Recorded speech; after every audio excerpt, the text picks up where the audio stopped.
हाय दोस्तों, मेरा नाम है राहुल और मैं आज इन्फोसिस की तरफ से जो भी लॉन्च पैड का फिलिंग प्रोसेस है वो यहाँ पे बताने वाला हूँ।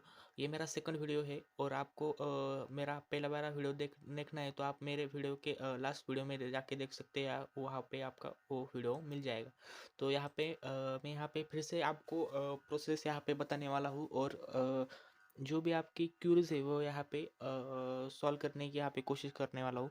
तो यहाँ पे टोटल 11th यहाँ पे कैटेगरीज आते हैं उसमें हमें फर्स्ट में आता है यहाँ पे प्रोवाइड योर पर्सनल डिटेल्स। तो यहाँ पे हमें यहाँ पे जेंडर यहाँ पे डालना है, यहाँ पे डोमिसाइल डालना है और यहाँ पे अपना मर्टियल स्टेटस यहाँ पे डालना है, यहाँ डेट ऑफ बर्थ डालनी है, यहाँ पे डेट ऑफ प्लेस डालनी है यहाँ पे और यहाँ पे नेशनलिटी डालनी है।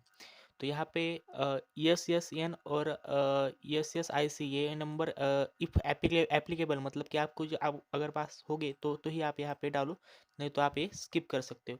तो अगला वाला यहाँ पे होता है कि प्रोवाइड योर फैमिली डिटेल्स। तो यहाँ पे आपको यहाँ पे फादर और मदर की यहाँ पे डिटेल्स यहाँ पे डालनी ही होगी क्योंकि उसके बाद ही आपको यहाँ पे आगे प्रोसीड होता है। तो यहाँ पे आप फर्स्ट फादर और सेकंड आप मदर की डिटेल्स यहाँ पे डाल सकते हो। उसके बाद यहाँ पे प्रोसेस करने के बाद आपको यहाँ पे ऐसा सेकंड पेज यहाँ पे आ जाएगा। तो सेकंड पेज में यहाँ पे डिसेबिलिटी के बारे में अगर आपको कोई डिसेबिलिटी है तो यहाँ पे आप डाल सकते हो, नहीं तो यहाँ पे आप नो ऑप्शन को यहाँ पे सिलेक्ट कर सकते हो। तो उसके बाद यहाँ पे आप अपडेट करने के बाद आपको यहाँ पे सेकंड कैटेगरी आ जाएगी एजुकेशनल डिटेल के बारे में। तो यहाँ पे एजुकेशनल डिटेल के बारे में ऐसा है कि यहाँ पे फर्स्ट आपको ग्रेजुएशन के बारे में यहाँ पे फिल करना है। ग्रेजुएशन में ऐसा होता है कि आपको पहले कितने सेमिस्टर मतलब कि कितने सेमिस्टर वाइज करना है या आपको ईयर वाइज करना है। तो आपको ये सजेस्ट करूँगा कि आप सेमिस्टर वाइज ही करो। उसके बाद आपको फर्स्ट टू यहाँ पे 8 सेमिस्टर यहाँ पे आपको सिलेक्ट करने के बाद वहाँ पे आपको 6 सेमिस्टर के नीचे मार्क्स डालने पड़ेंगे। उसके बाद मार्क डालने के बाद आपको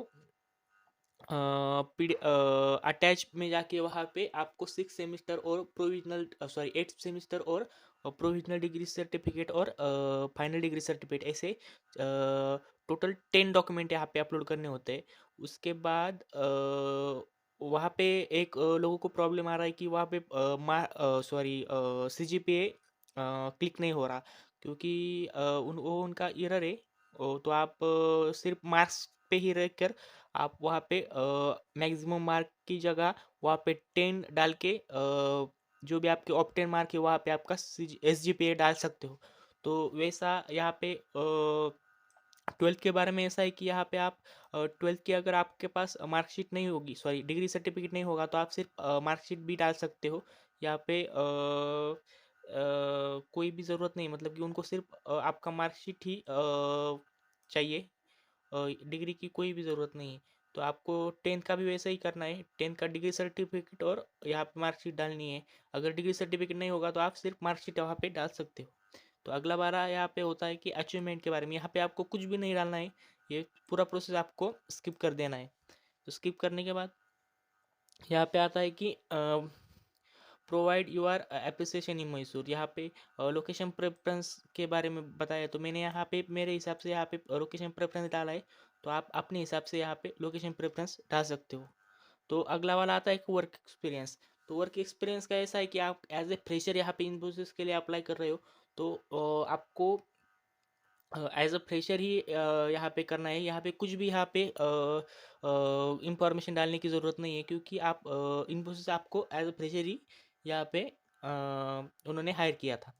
उसके बाद आता है कि प्रोवाइड यूर NSR डिटेल्स। तो NSR डिटेल्स यहाँ पे आपको NSR पे डालने के बाद यहाँ पे आप ITPN जनरेट होगा। उसके बाद यहाँ पे ITPN पिन जनरेट होने के बाद यहाँ पे एक्नॉलेजमेंट नंबर यहाँ पे डालना पड़ेगा। तो ये दोनों डालने के बाद यहाँ पे आपको NSR कार्ड वहाँ से डाउनलोड करना पड़ेगा उस साइट से। तो यहाँ पे आप NSR कार्ड यहाँ पे डाल सकते हो। तो ये पूरा प्रोसेस होगा एनएसआर का। उसके बाद आता है पासपोर्ट का। पासपोर्ट का ऐसा है कि आपको यहाँ पे फर्स्ट यहाँ पे पासपोर्ट का डालना पड़ेगा पर्सनल डिटेल, उसके बाद डिटेल्स ऑफ पर्सनल डिटेल्स का बारे में, और वहाँ पे आपको फ्रंट पेज और बैक पेज, मतलब कि इसमें भी आपका एड्रेस पर्सनल डिटेल्स होती है और लास्ट पेज में यहाँ पे एड्रेस होता है, तो यहाँ पे डिटेल आपको डालनी है।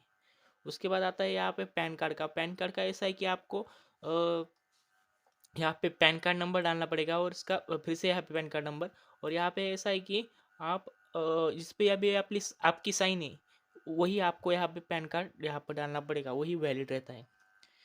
तो उसके बाद आता है हमारा प्रोवाइड यूर आधार डिटेल्स। तो आधार डिटेल्स का ऐसा है कि आप यहाँ पे सिर्फ आपको आधार डिटेल्स डालना है, कोई भी फोटो वगैरह कुछ यहाँ पे डालनी नहीं है। तो आप यहाँ पे एज पर आधार कार्ड नेम यहाँ पे डाल सकते हो, और यहाँ पे आधार नंबर डाल सकते हो, और यहाँ पे आपका डेट ऑफ बर्थ डाल सकते हो। उसके बाद अपडेट करने के बाद आपको पर्सनल सॉरी एड्रेस डिटेल्स में आ जाएगा। यहाँ पे आपको प्रेजेंट एड्रेस डालना है, यहाँ पे परमानेंट एड्रेस डालना है, और यहाँ पे इमरजेंसी एड्रेस डालना है। यहाँ पे पास एड्रेस डालने की यहाँ पे कोई भी ज़रूरत नहीं है। तो अगला बार आता है कि यहाँ पे प्रोवाइड यूर बैंकिंग डिटेल्स। तो बैंकिंग डिटेल्स में आप कोई भी एक बैंक सेलेक्ट कर सकते हो, आईसीआईसीआई या एक्सिस बैंक। तो उसकी यहाँ पे आप IFSC कोड और यहाँ पे अकाउंट नंबर यहाँ पे डाल के आप डाटा फिल कर सकते हो। उसके बाद आता है यहाँ पे नॉमिनी का। नॉमिनी का मैंने यहाँ पे 50-50 कर दिया है मदर फादर को, तो आप अपने हिसाब से वहाँ पे कर सकते हो। उसके बाद आता है यहाँ पे मेडिकल डिटेल्स के। तो मेडिकल डिटेल का ऐसा है कि आप उन्होंने मेल के थ्रू आपको NIC हॉस्पिटल की लिस्ट सेंड की है। उस लिस्ट में आप अपने नियर का हॉस्पिटल देख के वहाँ पे जो भी टेस्ट बताए वो टेस्ट करके यहाँ पे मेडिकल सर्टिफिकेट ले सकते हो। उसके बाद उस यहाँ पे उस हॉस्पिटल का यहाँ पे नाम बताना है, आपका स्टेट बताना है, और मेडिकल सर्टिफिकेट यहाँ पे अपलोड करना है। और यहाँ पे रिपोर्ट यहाँ पे अपलोड करनी नहीं है, सिर्फ यहाँ पे मेडिकल सर्टिफिकेट अपलोड करना है। उसके बाद आता है कि सर्विस एग्रीमेंट। सर्विस एग्रीमेंट का कैसा है कि आपको 1 to 4 एनेक्चर साइन करके यहाँ पे फिर से स्कैन करके अपलोड करने हैं। पहले आप 1 to 4 1 2 3 और 4 ये सारे एनेक्चर के प्रिंट निकालो। उसके बाद हर एक पेज पे यहाँ पे साइन करो, और साइन करने के बाद उसका स्कैन करो। स्कैन करने के बाद यहाँ पे आप PDF अपलोड करो। यही आपका डॉक्यूमेंट का होता है, सर्विस एग्रीमेंट का डॉक्यूमेंट का होता है। उसके बाद आता है यहाँ पे नेट्स का। अगर नेट्स का आपका नेट्स का रजिस्टर करने के बाद अगर आपका 2.0 नंबर 2.0 नेट्स है, तो आप यहाँ पे फिल कर सकते हो। नहीं तो आपका डिजिट यहाँ पे अगर आपका पहले ही नेट्स का रजिस्ट्रेशन हो गया है तो आपके यहाँ पे मैच नहीं होगा, क्योंकि वो डिजिट ज़्यादा आता है। तो आप नेट्स का ये स्किप कर सकते हो अगर आपके यहाँ पे डिजिट ज़्यादा हो तो। उसके बाद आता है हमारा लास्ट वाला यहाँ पे ये सारे आपके एक्नॉलेज करने पड़ेंगे स्टैट्यूटरी फॉर्म। तो यहाँ पे सारे फॉर्म यहाँ पे आप एक्नॉलेज करो। उसके बाद एक्नॉलेज करने के बाद आपको ये सारे लास्ट में यहाँ पे आता है कि